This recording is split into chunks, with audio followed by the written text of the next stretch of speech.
Several days had passed with Imam Hassan Askari confined to his bed due to illness. Spies surrounded the house, and news of Imam's sickness spread among the people. Everyone knew that the Caliph had poisoned him, but no one dared to speak openly about it. Deep down, I felt that Imam was spending the last days of his noble life.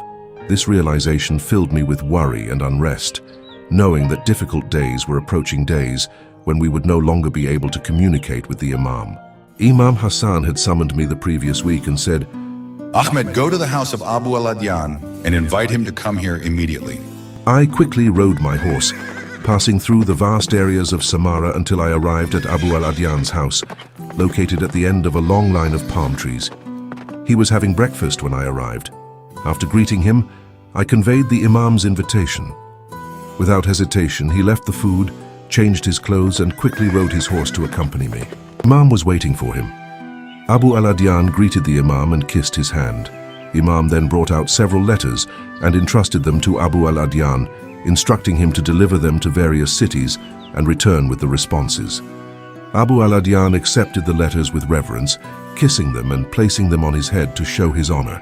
Imam Hassan trusted him greatly, often entrusting him with important and secretive missions. Imam, with tears in his eyes, looked at him and said, "You are a trustworthy guardian, and I need to tell you something important." Imam paused for a moment, then continued, "Your journey will last for 15 days. When you return, you will no longer find me among you." Overwhelmed with grief, Abu al-Adyan began to cry, bending next to the Imam, and kissed his hand repeatedly until his tears soaked it. Imam gently pulled his hand away and tenderly placed it on Abu al-Adyan's head. Abu al-Adyan asked the Imam, "My master, what should we do after you?" Imam replied, "Be patient and endure difficulties for the sake of Allah." After calming down, Abu al-Adyan asked, "How will we recognize Imam Mahdi, the promised one?"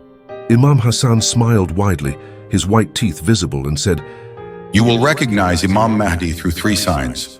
First, he will lead the prayer over my body. Second, he will ask you about the letters. Third, he will know the contents of a bag that will be brought to me." A week into Abu al-Adyan's journey, Imam's condition suddenly worsened. He was bedridden and unable to move. I was beside Imam when the door was knocked, and a young boy opened it to allow a minister and his escorts to enter. The minister spoke.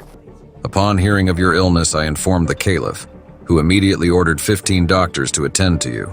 You will be fine soon, God willing." At that moment, I understood the Abbasid government's plot. They had poisoned the Imam. Imam's condition deteriorated day by day. Once healthy, he became pale and frail beyond recognition. The town's judge, accompanied by government officials and soldiers, entered and greeted Imam, asking about his health.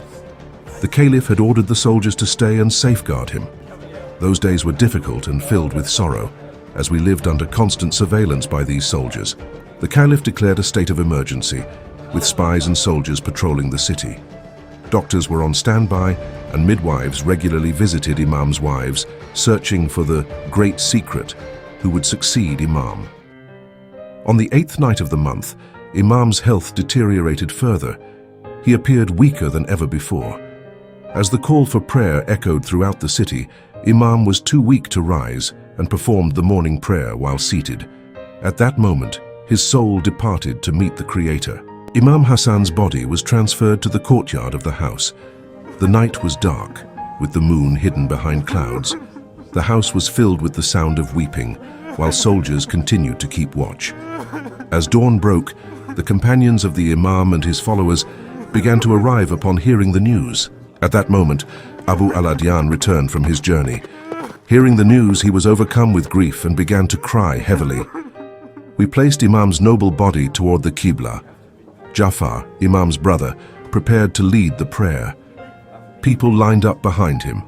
Just as he raised his hands to say takbir, a handsome young boy with a radiant face stepped forward, tugged at Jaffar's clothes and said, "Step aside, uncle. I am the one to lead the prayer for my father." Jaffer, pale and shaken, moved aside without a word. One of the soldiers asked him, "Who is this boy?" Jaffer, trembling, replied, "How should I know?" Imam Hassan had hidden the birth of Imam Mahdi from everyone, fearing for his life. After the prayer, Imam Mahdi turned to me and said, "Tell Abu al-Adyan to give me the responses to the letters." I immediately conveyed this request to Abu al-Adyan, who was astonished, and those present were equally puzzled. The soldiers, frozen in their places, eventually began searching the house for Imam Mahdi, but they found nothing. Imam had disappeared. We then carried Imam Hassan's body to the city's field. Life in Samarra came to a halt as everyone gathered weeping. Samarra had never witnessed such a large gathering in its history. Abu al-Adyan and I stood beside Imam Mahdi when the door was knocked. It was a group of Shia from Iran carrying bags. Imam Mahdi described the contents of the bags, leaving the visitors amazed. After handing over the bags, they kissed Imam's hand and left. Abu al-Adyan, still mourning Imam Hassan's loss, handed over the letter's responses and left. Though filled with sorrow, a smile appeared on his lips as he recalled the divine promise. They want to extinguish Allah's light with their mouths, but Allah will not allow except that His light should be perfected, even though the disbelievers hate it.